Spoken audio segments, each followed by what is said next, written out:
Baik, kita lanjutkan dari pembahasan kita. Nah, pada pembahasan kali ini kita akan membuat suatu kesimpulan dari video di awal tadi, ya.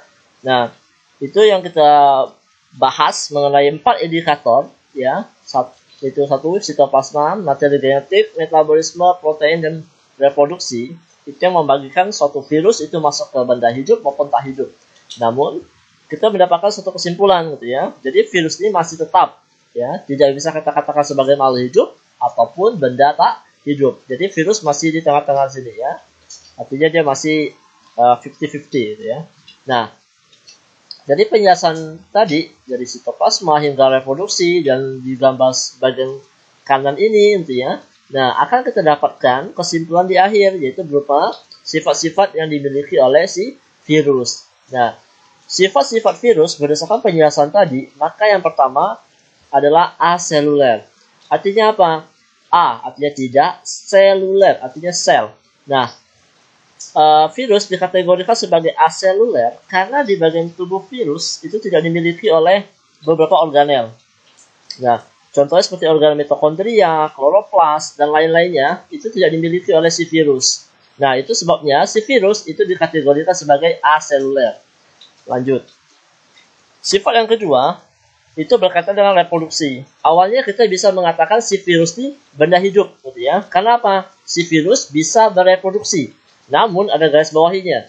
Si virus dapat bisa bereproduksi kalau dia membutuhkan suatu inang, ada inang, gitu ya. Ada makhluk hidup yang digunakan sebagai tempat dia bereproduksi.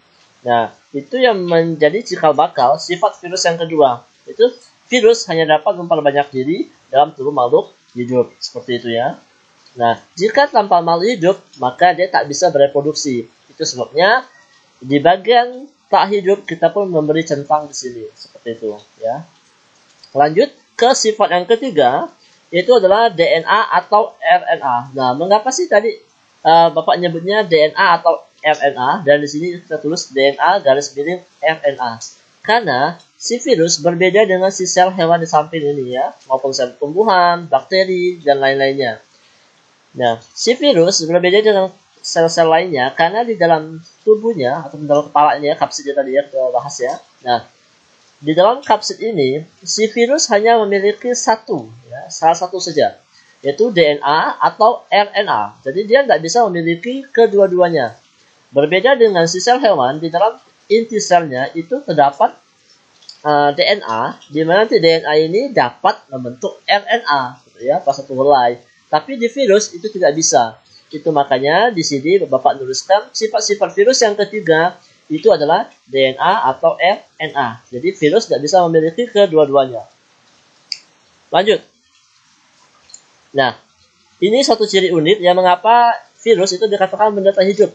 Nah, karena si virus kalau dia di luar tubuh makhluk hidup, artinya tidak di dalam sel ini, sel hewan, maka dia dalam bentuk kristal atau menyerupai suatu mineral.